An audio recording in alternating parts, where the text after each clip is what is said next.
नमस्कार। आज हम एक ऐसी चर्चा शुरू कर रहे हैं जो थोड़ी डिस्टर्बिंग जरूर है, पर उतनी ही जरूरी भी है।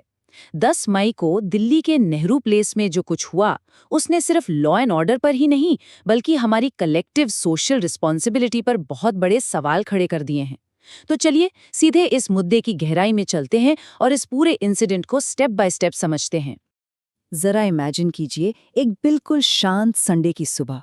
दो महिलाएं नेहरू प्लेस के एक होटल के बाहर सुकून से चाय पी रही हैं। सब कुछ नॉर्मल लग रहा है, पर अगले ही पल ये शांति पूरी तरह से भंग हो जाती है।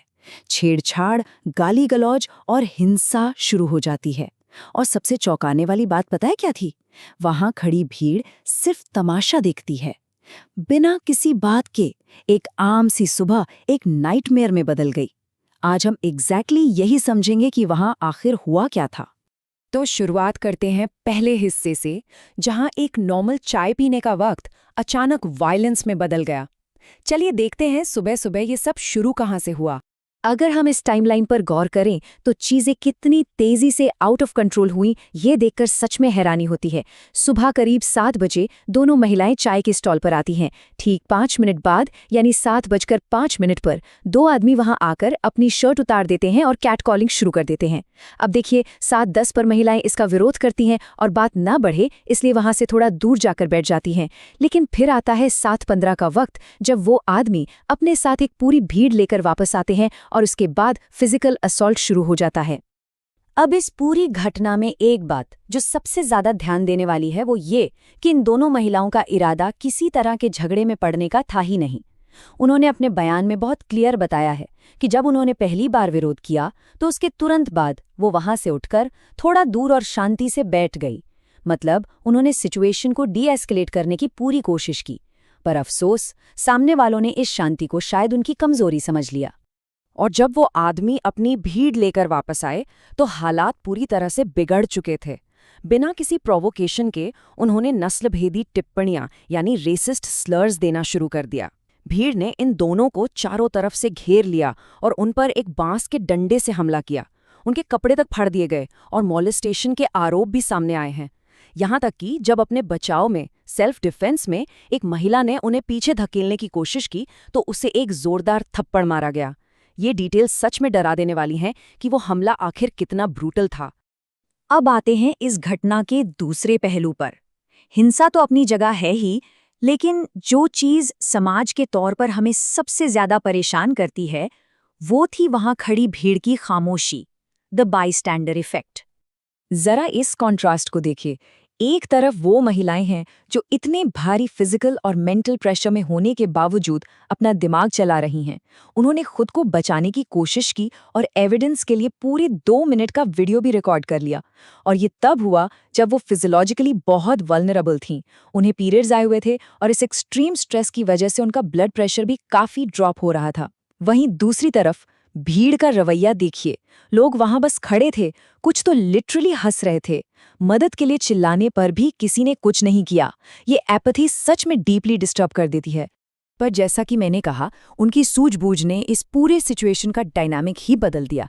वो लोग जो सपोजिडली नशे में थे, जब उन्हें रियलाइज हुआ कि कैमरा ऑन है, तब उनमें से एक अचानक घबराकर बोलता है, भाई ये तो वीडियो बना रही है, क्या करें। एकदम से उस पावरलेसनेस के माहौल में भी महिलाओं के इस एक स्मार्ट मूव ने थोड़ी पावर वापस अपने हाथ में ले ली। और सबसे बड़ी बात, आगे चलकर लीगल एक्शन के लिए यही सबसे बड़ा सबूत बन गया। तो अब बात करते हैं तीसरे हिस्से की। देखिए, अटैक तो वहां खत्म हो गया, पर ऐसी घटनाओं का असर दिमाग पर काफी लंबा रहता है। जो ट्रॉमा और दर्द दिमाग में बैठ जाता है वो पूरी तरह से इंसान को तोड़ देता है। एक पीड़ित ने अपनी हालत को इन शब्दों में बयान किया है। उन्होंने कहा, मैं उस घटना के बाद से न खा पा रही हूँ, न सो पा रही हूँ। मेरे पूरे शरीर में दर्द है। मैं अपनी मेंटल हेल्थ को लेकर चिंतित हूँ। ये शब्द सुनकर ही अंदाजा लगाया जा सकता है कि उन पर क्या गुजरी होगी। उन्होंने ये भी बताया कि उस स्पेसिफिक एरिया में रात को पुलिस पेट्रोलिंग ना के बराबर होती है, जिसकी वजह से ये लोग पहले भी परेशान करते थे। उस दिन उनके बाकी दोस्त उनके साथ नहीं थे, तो आरोपियों ने इसका सीधा फायदा उठाया। हालात ये हो गई थी कि बाद में पुलिस के साथ होने पर भी उन्हें लग रहा था कि कोई लगातार उनका पीछा कर रहा है।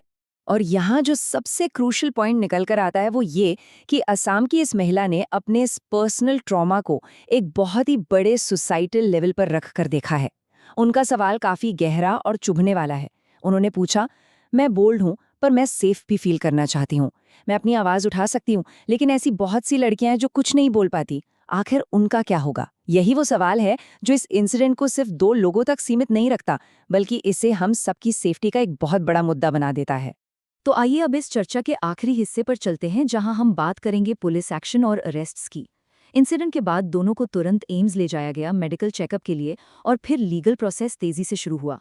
कलकाजी पुलिस ने इसमें भारतीय न्याय संहिता यानी BNS की कई सीरियस धाराओं के तहत मामला दर्ज किया है, जैसे सेक्शन 115(2) जानबूझकर चोट पहुंचाने के लिए, सेक्शन 74 एक महिला की मॉडेस्टी यानी उसकी शालीनता को आउटरेज करने के इंटेंशन से हमला करने के लिए, साथ ही सेक्शन 126(2) गलत तरीके से रोकने, सेक्शन 351(2) क्रिमिनल इंटिमिडेशन या धमकी देने, सेक्शन 70 स्टॉकिंग और सेक्शन 35 कॉमन इंटेंशंस यानी मिली-जुली साजिश के तहत लगाए गए हैं। उस वक्त रिकॉर्ड किया गया वो 2 मिनट का वीडियो और आसपास की CCTV फुटेज, इन्हीं सबूतों की मदद से पुलिस ने तुरंत 8 लोगों को पकड़ा और उनसे पूछताछ की। और इस पूरी इन्वेस्टिगेशन के बाद फॉर्मली 4 लोगों की गिरफ्तारी हुई। अगर हम इनके बैकग्राउंड्स देखें तो ये सच में शॉकिंग है।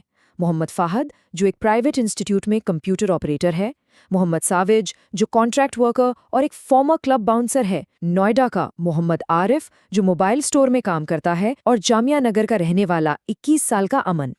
ये डिटेल्स इसीलिए ध्यान देने वाली हैं क्योंकि ये दिखाती हैं कि ये लोग कोई हार्डकोर क्रिमिनल्स या गैंगस्टर्स नहीं हैं।